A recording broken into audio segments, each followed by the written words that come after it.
Good evening everyone, मैं doctor Sanjay अत्री welcome करते हैं आज के सेशन में। और आज अभिलेखों से जुड़ा हुआ आपका ये तीसरा सेशन है, ठीक है। और कल का जो सेशन था वो डिपेंड था अशोक के अभिलेखों पे, और अशोक का अभिलेख का जो सेशन था वो भी पूरा कंप्लीट नहीं हो पाया था। तो जो उसमें अभी रह गया है उसको हम लोग कंप्लीट करने के बाद फिर आज हम बात करेंगे कि आपके अभिलेखों से रिलेटेड जो है, जो इंपॉर्टेंट फैक्ट हैं उनकी चर्चा करेंगे, ठीक है। और कॉपी और पेन लेके एकदम तैयार हो जाइएगा और हम क्लास को कंटिन्यू करते हैं। एक बार सेशन को शेयर कर दीजिएगा सभी लोग बच्चों, जल्दी से, ठीक है। एक बार फटाफट जल्दी से सभी लोग सेशन को शेयर कर दीजिएगा। ऑडियो वीडियो क्लियर है, मेरी आवाज आप तक जा रही होगी, ठीक है। चलिए तो हम लोग कंटिन्यू करते हैं और देखते हैं आज के क्लास को। कल की पीडीएफ हमने आपको सेंड कर दिया था ग्रुप में, तो आपको ग्रुप भी हमें बता दे रहे हैं कि कौन से ग्रुप में आपको जुड़ना है, ठीक है। अभी आपका जो टेलीग्राम ग्रुप है वो है डॉक्टर संजय सर यूपीएससी, ये टेलीग्राम ग्रुप है। इस ग्रुप से आप जुड़ सकते हैं, ठीक है। और ये आपका नंबर है, अगर आप इस पर किसी भी तरह की आपको कोई प्रॉब्लम हो रही है तो आप यहाँ पे व्हाट्सएप कर सकते हैं 8858064733 पे, ठीक है। तो आज हम बात करेंगे अशोक के अभिलेखों की। कल हमने इसको डिस्कस किया था कि अशोक के अभिलेखों को कितने भागों में बांटा जा सकता है। अशोक के अभिलेखों को कल हमने प्रारंभ किया था, तो हमने आपको बताया था कि अशोक के अभिलेख जो है वो मूलतः 3 पार्ट में डिवाइड किए जाते हैं। ये 3 पार्ट में आपके डिवाइड होते हैं। तो 3 पार्ट में एक पहला था आपका शिलालेख, और शिलालेखों को हमने 2 भागों में डिवाइड किया था, दीर्घ शिलालेख और लघु शिलालेख, जिसकी चर्चा कल हो चुकी थी। इसमें जो है दीर्घ शिलालेख और लघु शिलालेख दो हमने डिस्कस कर दिया था, दीर्घ शिलालेख और लघु शिलालेख। ये 2 टॉपिक आपके बच्चों डिस्कस हो गए थे, ठीक है। ये 2 टॉपिक आपके क्या थे, डिस्कस हो चुके थे। और फिर इसके बाद हमने आपको बताया था कि आपके स्तंभ लेख हैं। स्तंभ लेखों में भी आपके 2 कैटेगरी थे, 2 भाग थे इसमें। एक आपके दीर्घ स्तंभ लेख थे और एक आपके लघु स्तंभ लेख, ठीक है। दीर्घ स्तंभ लेख और लघु स्तंभ लेख, दीर्घ स्तंभ लेख और लघु स्तंभ लेख, ठीक है। दीर्घ स्तंभ लेख और लघु स्तंभ लेख। फिर आपका था गुहा लेख। तो गुहा लेख को कल हमने बता ही दिया था, ठीक है, कि बराबर की पहाड़ियों को काटकर आजीवक संप्रदाय के लिए अशोक ने इन गुहाओं का क्या किया था, निर्माण किया था, ठीक। आज हम बात करेंगे जो है आज हम बात करेंगे बच्चों आपके दीर्घ स्तंभ लेखों की और लघु स्तंभ लेखों की मेडिसिन, ठीक है। तो अगर हम बात करें बच्चों दीर्घ स्तंभ लेख की, तो दीर्घ स्तंभ लेखों की संख्या कितनी है? दीर्घ स्तंभ लेख 7 हैं, ठीक है, जो 6 स्थानों पर लगाए गए। जैसे कल हमने बात किया था ना, कल हमने आपको डिस्कस किया था और बताया था कि अशोक के जो दीर्घ शिलालेख हैं उनकी संख्या कितनी है? 14 है। वो कितने स्थानों पर लगाए गए हैं? तो 8 स्थानों पर लगाए गए हैं। वैसे ही आपके स्तंभ लेखों की जो संख्या है वो कितनी है? 7 है। ये 6 स्थानों पर लगाए गए हैं। कितने स्थान पर लगे हुए हैं? 6 स्थान पर। तो वो 6 स्थान कौन कौन से हैं? जरा मैप के थ्रू आप देखिएगा तो वो 6 स्थान कौन कौन से हैं। और थोड़ा सा आज हम लोग स्पीड में करेंगे इसको, चूंकि खत्म करना है, ज्यादा टाइम स्पेंड हो रहा है इस पे, ठीक है। तो ये आप देख लीजिए कि कहां कहां पे आपके दीर्घ स्तंभ लेख हैं। तो यदि हम दीर्घ स्तंभ लेखों की बात करें तो दीर्घ स्तंभ लेख देखिए, ठीक है, दीर्घ स्तंभ लेख आपके कहां कहां है? 1 मिनट बच्चों।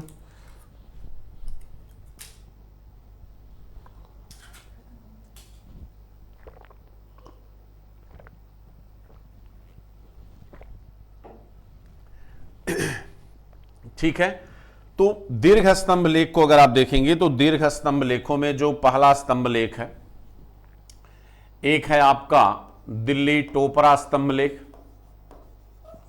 दिल्ली टोपरा स्तंभ लेख है। और एक है आपका दिल्ली मेरठ स्तंभ लेख, दिल्ली मेरठ स्तंभ लेख। और आप जानते हैं इन दोनों स्तंभ लेखों को फिरोज शाह तुगलक ने लाकर कहां लगा दिया? दिल्ली में। इसे फिरोज शाह तुगलक यानी FST बच्चों इसे दिल्ली में लगाया है। आज की डेट में ये आपके दिल्ली के साउथ में श्री फोर्ट है, वहां पे है। ये आपका क्या है? ये आपकी प्रयाग प्रशस्ति है। यहां पर एक आपका प्रयाग स्तंभ लेख है और इसको अभी हम चर्चा करेंगे डिटेल में। और इसके साथ साथ जो है आपके बिहार के चंपारण में बच्चों 3 है। बिहार के चंपारण में 3 है। यहां पे नंबर 1 कहते हैं बिहार में एक जिला है चंपारण जिला, और चंपारण जिले में आपका है लौरिया नंदगढ़ स्तंभ लेख।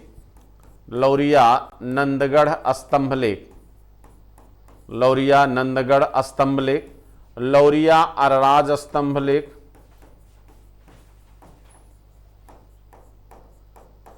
लौरिया अरराज स्तंभ लेख और रमपुरवा स्तंभ लेख,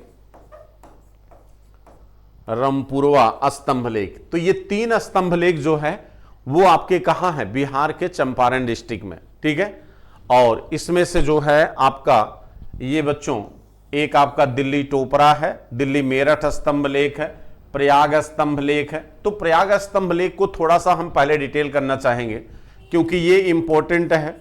और ये प्रयाग स्तंभ लेख बच्चों वर्तमान में कहां पे है? आपके प्रयाग में है, लेकिन ये पहले कहां था? कोशम में।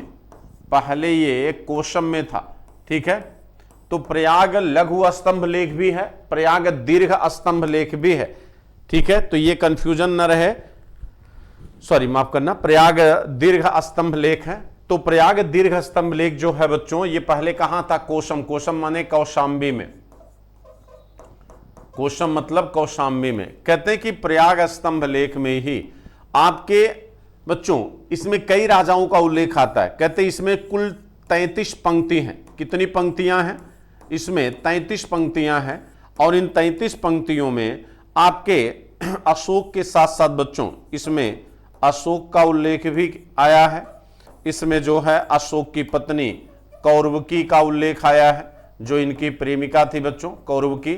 और कौरवकी से उत्पन्न पुत्र तीवर, यानी एक संतान बच्चों तीवर है, इसका उल्लेख भी इसमें आता है। क्योंकि आपको यह पता है कि उस समय चाहे अशोक का दौर हो चाहे अकबर का दौर हो, कहीं न कहीं प्रेम को लोगों ने एक्सेप्ट नहीं किया। अनारकली से मोहब्बत जहांगीर को हुई, सलीम साहब को, तो उसको भी लोगों ने एक्सेप्ट नहीं किया। कहा जाता है कि अकबर ने अनारकली को जिंदा दीवार में चिनवा दिया, कुछ लोग कहते हैं कि नहीं, उसको देश निकाला दे दिया। वैसे ही अशोक ने भी अपनी मोहब्बत को सार्वजनिक नहीं कर पाए। सोचिए, एक सम्राट जो है अपनी प्रेमिका को लोगों के सामने प्रस्तुत नहीं कर पाया। तो कहीं न कहीं ये चीज उस समय भी थी और आज भी इतना मॉडर्न होने के बावजूद भी आप उस मानसिकता के क्या है? शिकार हैं। तो कौरवकी और तीवर, इन दोनों का उल्लेख जो है आपको केवल इसी प्रयाग स्तंभ लेख में आपको दिखाई देता है। प्रयाग स्तंभ लेख के अतिरिक्त जो है इसका उल्लेख आपको अन्य जगह पे प्राप्त नहीं होगा। इसके बाद इसमें जो है समुद्रगुप्त की विजयों का उल्लेख आता है। समुद्रगुप्त की विजय का उल्लेख है, यानी उसकी विजय नीतियों का उल्लेख है कि उसने किन किन नीतियों का अनुसरण किन किन क्षेत्रों में किया। तो विजय नीतियों को अगर आप देखेंगे तो समुद्रगुप्त की विजय नीतियां जब आप पढ़ेंगे तो उसमें बताया गया है कि समुद्रगुप्त ने अलग अलग क्षेत्रों में अलग अलग विजय नीति का अनुसरण किया। जैसे दक्षिण में उसने ग्रहण मोक्षानुग्रह की नीति का पालन किया, ग्रहण मोक्षानुग्रह का अनुसरण करता है। इसके बाद जो है उत्तर भारत में आर्यावर्त के लिए जो है उसने प्रशभोधरण की नीति अपनाई, प्रशभोधरण की नीति। इसके बाद जो है आठविक राज्यों के लिए उसने परिचारीकृत की नीति अपनाई, परिचारीकृत की नीति अपनाई। इसके बाद उसने कन्यादानोपनाय की नीति अपनाई, सीमांत राज्यों के लिए कन्यादानोपनाय, ठीक है। तो अगर आप देखें तो समुद्रगुप्त की विजय नीतियां स्पष्ट रूप से बच्चों इसमें दी गई हैं। और इसका लेखक जो है वो कौन है? हरिशेन। हरिशेन इसका लेखक माना गया है। और इसमें जो है ब्राह्मी लिपि और संस्कृत भाषा का उपयोग है। ब्राह्मी लिपि है और संस्कृत भाषा, ठीक है, ब्राह्मी लिपि और संस्कृत भाषा का प्रयोग इसमें किया गया है, ठीक है। तो ब्राह्मी लिपि और संस्कृत भाषा का प्रयोग इस प्रयाग प्रशस्ति में किया गया है। तो प्रयाग प्रशस्ति जो है वो कई मामलों में इंपॉर्टेंट है और माना जाता है कि इसे कोशम से प्रयाग कौन लाया? तो जहांगीर लाया। इसे कोशम से प्रयाग कौन लाया? जहांगीर। तो इसका मतलब है कि ये कई समय का राजनीतिक इतिहास बताती है, मुगलों के समय का भी बताती है, गुप्तों के समय का भी बताती है, मौर्यों के समय का भी बताती है। इसमें अकबर और बीरबल का भी उल्लेख आता है, अकबर और बीरबल का भी क्या है? उल्लेख है। तो ये प्रयाग प्रशस्ति कई मायनों में बच्चों बहुत ही क्या है? महत्वपूर्ण है। ठीक है, यह प्रयाग प्रशस्ति जो है कई मायनों में बहुत ही क्या है? महत्वपूर्ण है। तो प्रयाग प्रशस्ति से अक्सर जो है आपके प्रश्न पूछे गए हैं, ठीक है, जिनको आपको ध्यान रखना चाहिए। ठीक है, अब आपको यह पता है कि जो दिल्ली टोपरा है, ये वही दिल्ली टोपरा है जिसको सबसे पहले जेम्स प्रिंसेस ने बच्चों क्या किया? पढ़ा। और आपका दिल्ली मेरठ स्तंभ लेख सबसे पहले खोजा जाने वाला स्तंभ लेख है। और प्रयाग को मैंने आपको बता ही दिया। लौरिया नंदगढ़, लौरिया, अरराज, रमपुरवा, रमपुरवा पे बच्चों बैल की आकृति बनी हुई है। ठीक है, रमपुरवा स्तंभ लेख पर जो है वो क्या है? बैल की आकृति क्या है? बनी हुई है।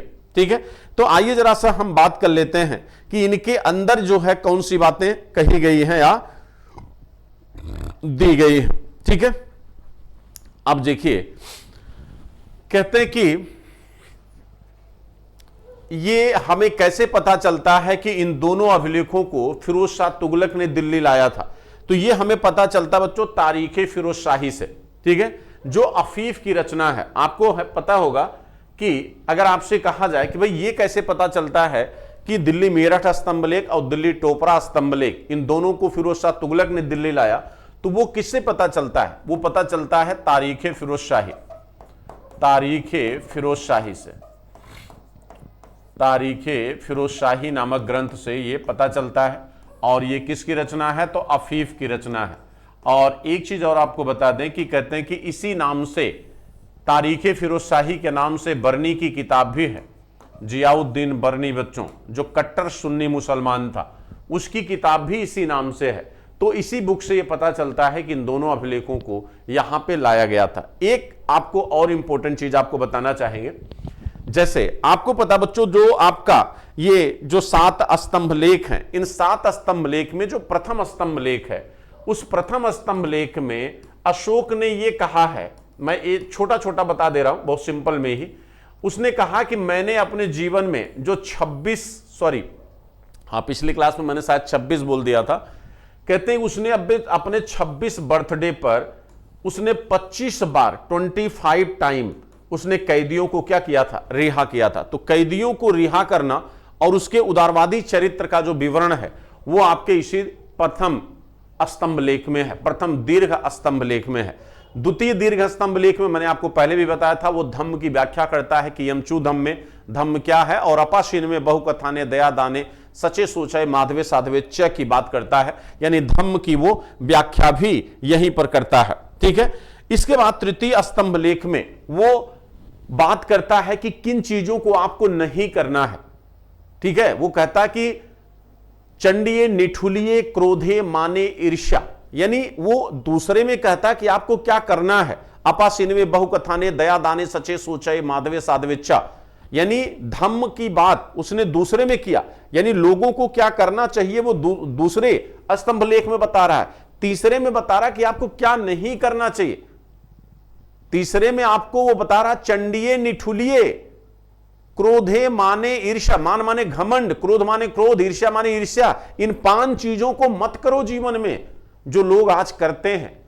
आज पैसा भौतिकतावाद जितना ज्यादा बढ़ता जा रहा है, लोग इसी से क्या होते जा रहे हैं? ग्रसित होते जा रहे हैं। उतना ही क्रोध, उतना ही घमंड, उतना ही ईगो लोगों के अंदर क्या है? भरता जा रहा है। तो अशोक सोचिए अपने समाज को एक बेहतर दिशा देने की कोशिश कर रहा है। वो ये बता रहा है कि क्या करो और क्या ना करो। ठीक है, चौथे में वो क्या कहता है? चौथे में क्या कहता है, मैं देखो लिख नहीं रहा हूं क्योंकि थोड़ा सा जल्दी हो जाएगा इससे।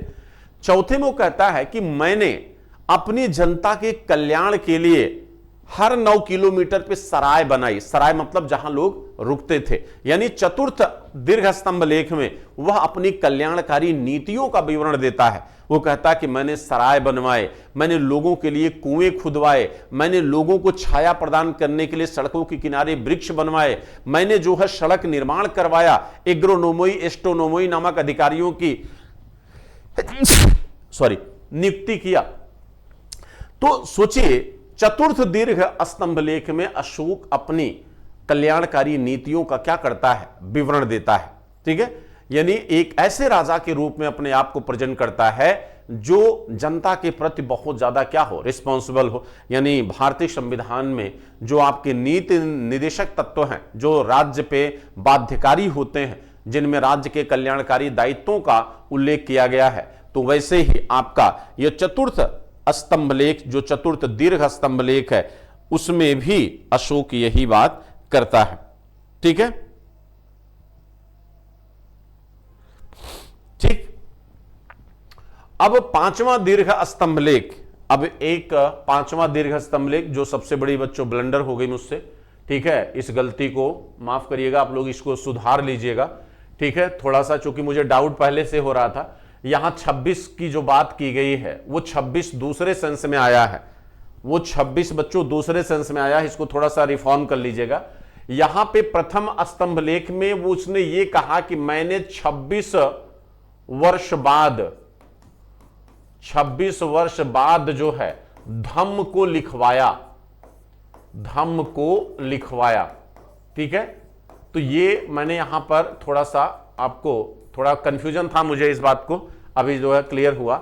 ये जो उसने पांचवें में जो है, जो पांचवा दीर्घ स्तंभ लेख है, जो पांचवा दीर्घ स्तंभ लेख है, पांचवें में वो कहता है कि मैंने अपने जीवन के 26 वर्षों में 25 बार जो है कैदियों को क्या किया, रिहा किया। ठीक है, 25 बार कैदियों को रिहा करने की बात जो है वो पांचवें में करता है, कैदियों को रिहा करने की बात वो पांचवें में करता है। तो इसको थोड़ा सा आप लोग सही कर लीजिएगा। ठीक है, थोड़ा सा बच्चों क्या करिए, सही कर लीजिए इसको।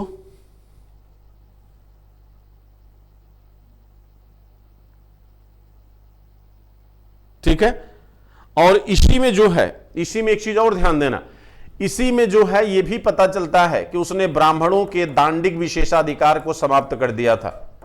ब्राह्मणों को प्राप्त जो दांडिक विशेषाधिकार थे उनको क्या कर दिया, समाप्त कर दिया।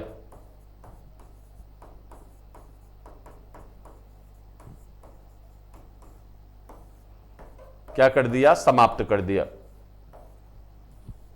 ठीक है, ब्राह्मणों को प्राप्त दांडिक विशेषाधिकार बच्चों क्या कर दिया, उसने समाप्त कर दिया। ठीक, तो ये दोनों चीजें आपकी इसी पांचवें दीर्घ शिलालेख में आती हैं। ठीक है, इसी पांचवें दीर्घ शिलालेख में ये दोनों चीजें क्या की गई हैं, शामिल हैं। ठीक है, छठा हालांकि बहुत ज्यादा महत्वपूर्ण नहीं है। ठीक है, ठीक है, छठा जो है बहुत महत्वपूर्ण नहीं है। छठे में वो जो है संप्रदायों की बात करता है, अपने अधिकारियों की बात करता है। ठीक, तो ये तो हमने आपको बता दिया आपके दीर्घ स्तंभ लेखों की। अब थोड़ा सा हम लघु स्तंभ लेखों की भी चर्चा कर दें कि लघु स्तंभ लेख कौन कौन से हैं अशोक के। तो अशोक के यदि लघु स्तंभ लेख की बात करेंगे तो अशोक के लघु स्तंभ लेख कहां कहां पे हैं, लघु स्तंभ लेख। तो लघु स्तंभ लेखों में जो सबसे महत्वपूर्ण लघु स्तंभ लेख है वो है आपका भाब्रू बैराट लघु स्तंभ लेख बच्चों।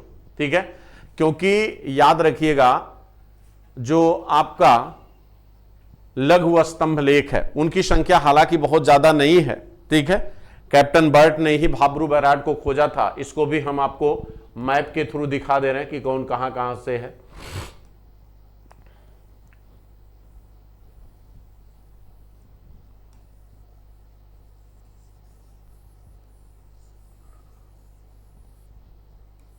सेशन को थोड़ा सा शेयर करते रहिए, सेशन को शेयर करते रहिए बच्चों। ठीक है, सेशन को शेयर करते रहिए। अब देखिए सबसे इंपॉर्टेंट जो है वो है आपका निगलीवा सागर और रुम्नदेई। ठीक है, रुम्नदेई और निगलीवा सागर, रुम्नदेई लघु स्तंभ लेख और आपका निगलीवा सागर लघु स्तंभ लेख, निगलीवा सागर लघु स्तंभ लेख।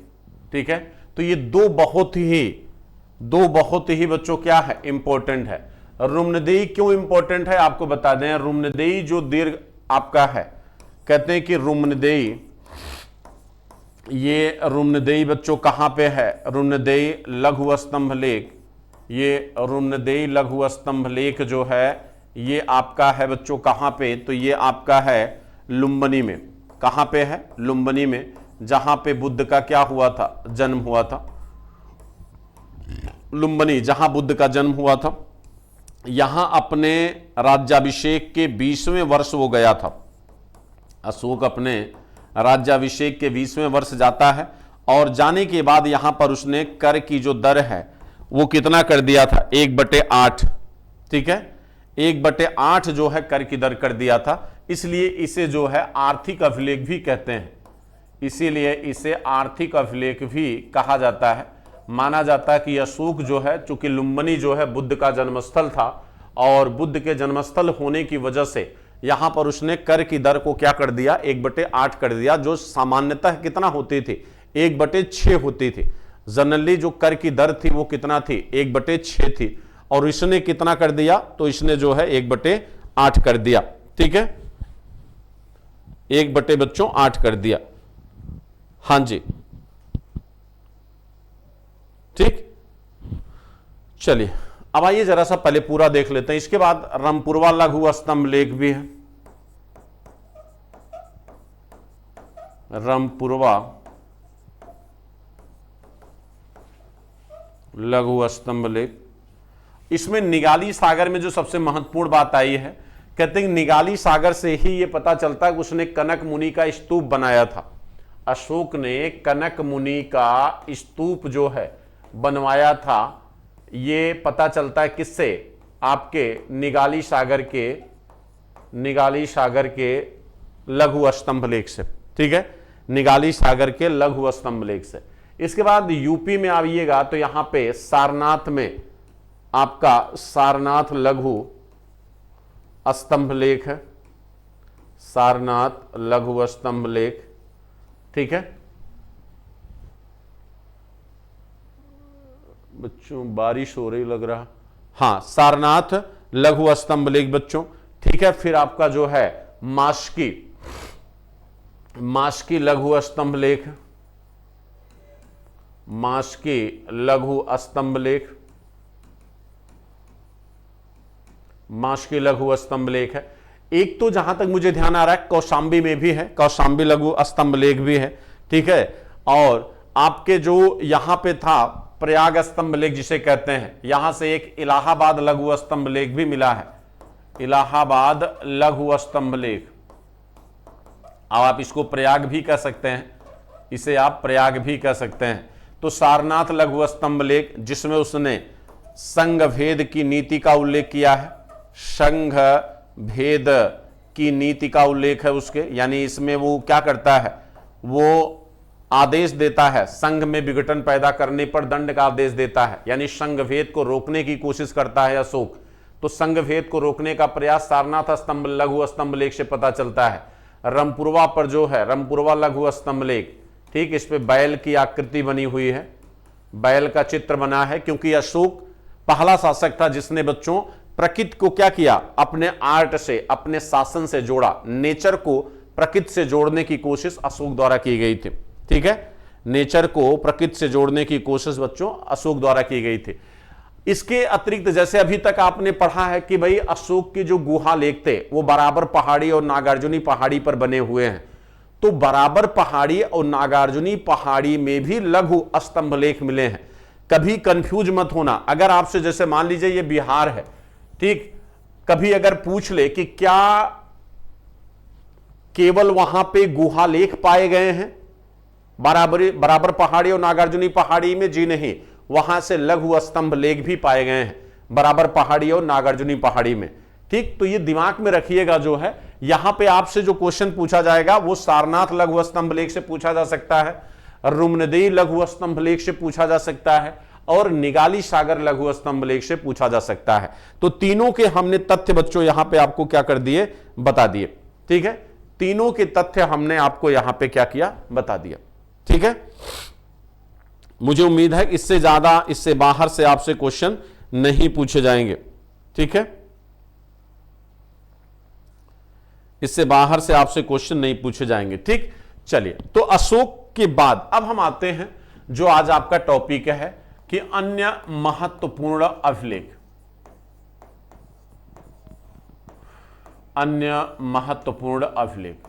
तो अन्य महत्वपूर्ण अभिलेखों की अगर हम बात करें तो अन्य महत्वपूर्ण अभिलेखों में सबसे पहला अभिलेख हम आपको लेके आए हैं और वो अभिलेख है बच्चों आपका रैबतक अभिलेख। कौन सा अभिलेख है? रैबतक अभिलेख। तो ये रैबतक अभिलेख है किसका? रैबतक अभिलेख बच्चों किसका है? एक बार कमेंट करके बताइएगा कि ये किसका अभिलेख है।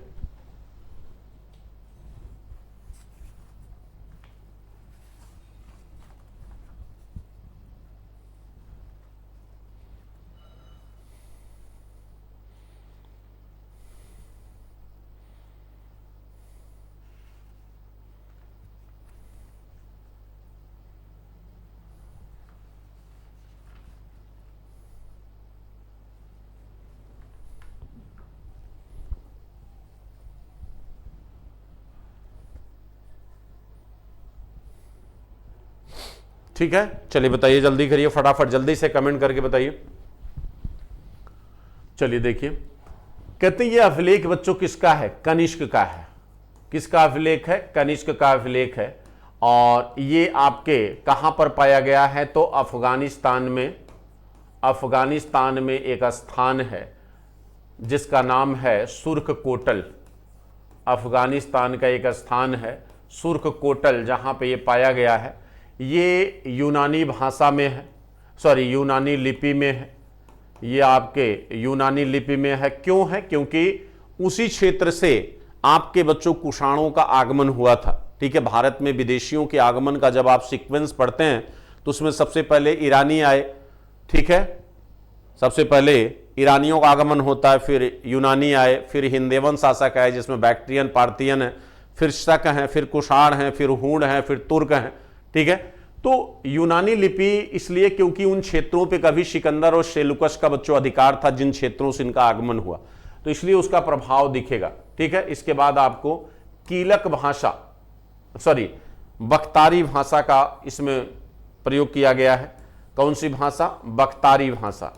ये वहां पर बोली जाती थी बच्चों, बख्तारी भाषा का इसमें उल्लेख है। बेसिकली इस अभिलेख में जो है कुषाणों की वंशावली दी गई है। क्या दी गई है? तो कुषाणों की वंशावली। यहां पर जो है आपको कुषाणों की क्या मिलेगी? वंशावली मिलेगी। ठीक है, इस अभिलेख में कुषाणों की बच्चों क्या दी गई है? वंशावली। ठीक, तो यहां पर कुषाणों की वंशावली दी गई है। अब जो वंशावली यहां पर मिली है, जो वंशावली बच्चों यहां पर पाई गई है, उस वंशावली में जो पहला राजा आपने कुषाणों का अभी तक पढ़ा होगा, ठीक है, उन पहले राजा का जो नाम आता है वो नाम आता है बच्चों किसका? कुजुल कड़फिसेस का। जो पहला राजा है वो कुजुल कड़फिसेस है और माना जाता है कि कुजुल कड़फिसेस ने भारत के पश्चिम क्षेत्रों को जीतकर तक्षशिला को अपना सेंटर बनाया था और इसी ने तांबे की मुद्रा का सबसे पहला प्रचलन किया था। सबसे पहले तांबे धातु की मुद्रा को इसी ने जारी किया था। यही क्या है? फाउंडर है। ठीक है, माने आपसे अगर पूछा जाए कि कुषाण वंश का फाउंडर कौन है, तो कुषाण वंश का फाउंडर कुजुल कड़फिसेस था। इसके बाद एक शासक आता है जिसका नाम है सुकुशन। सुकुशन, तो सुकुशन का नाम हर जगह नहीं मिलता है। इनका बेटा था बिम कड़फिसेस, जिसे आप रियल फाउंडर कहते हैं। तो बिम कड़फिसेस को रियल फाउंडर इसलिए कहते हैं क्योंकि ये अभी तक पूरी तरह स्वतंत्र नहीं थे, ये सामंती व्यवस्था के अधीन थे। ठीक है, ऊपर के दोनों। तो बिम कड़फिसेस जिसने माहेश्वर की उपाधि ली थी, सबसे पहले गोल्ड कॉइन्स जारी करने का श्रेय इसी बिम कड़फिसेस को जाता है। हालांकि ओवरऑल सबसे पहले गोल्ड कॉइन्स जारी किया था किसने? मिनांडर ने। लेकिन कुषाणों में सबसे पहले किसने जारी किया था? तो बिम कड़फिसेस ने जारी किया था। इसके बाद आता है बच्चों कनिष्क। इसके बाद आता है कौन? कनिष्क। तो ये जो वंशावली है वो सबसे पहले वो कहां पे मिलती है? वो इसी रैबतक अभिलेख में प्राप्त होती है। ठीक है, तो रैबतक अभिलेख में ही सबसे पहले कुषाणों की वंशावली बच्चों क्या होती है? हमें मिलती है। ठीक, अब इसके अतिरिक्त जो है कहा जाता है कि कुषाणों के कुछ अन्य अभिलेख भी थे। कुषाणों के कुछ बच्चों अन्य अभिलेख भी हैं। जैसे आपने कुषाणों से पहले मैंने विदेशियों में आपको पर्शिपोलिस अभिलेख, नक्श रुस्तम अभिलेख, ठीक है, बेहुस्तून अभिलेख, ये ईरानियों के अभिलेख थे। ये ईरानी शासक दारा प्रथम के अभिलेख थे जो पूछे जाते हैं। ऐसे ही कुषाण शासक इनके भी अभिलेख बच्चों पूछे गए हैं। जैसे अगर हम कहें कि इसके अतिरिक्त जो है अन्य कौन सा अभिलेख है, तो इसके अतिरिक्त अन्य अभिलेखों में इसका एक अभिलेख आता है मणिक्याल अभिलेख।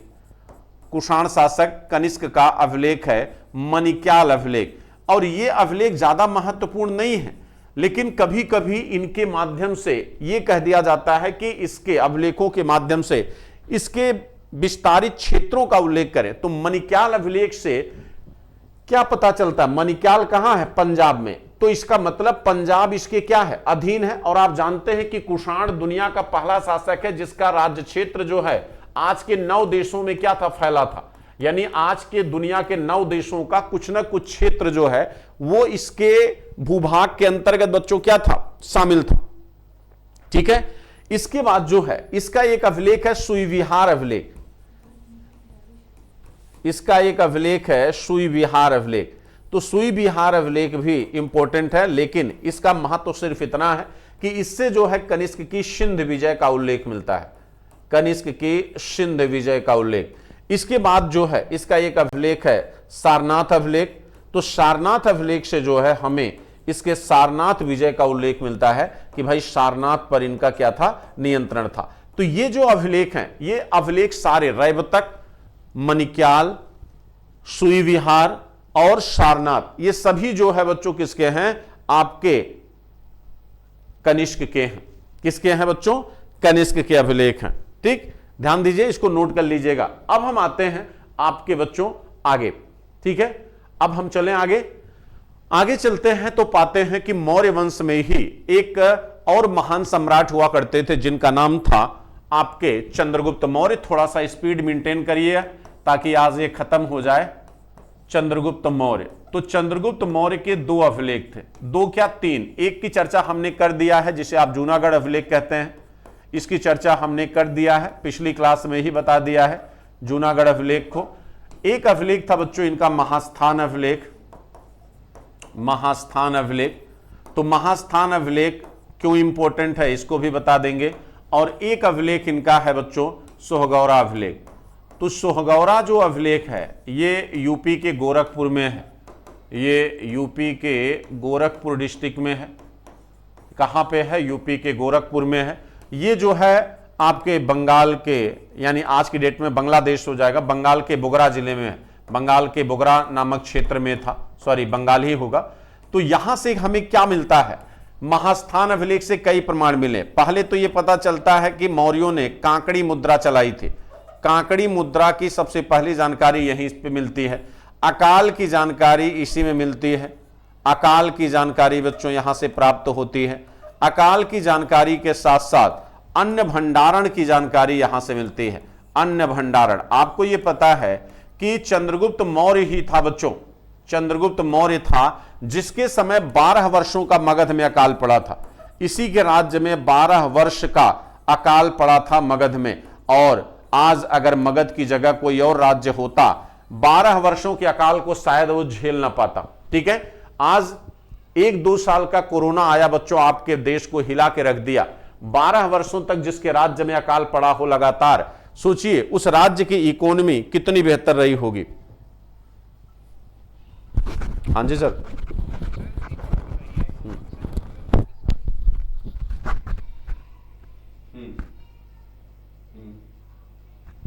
आ जाएगा।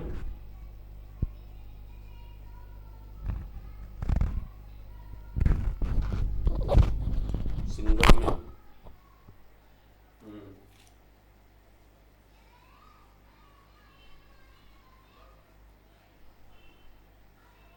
सड़कों से।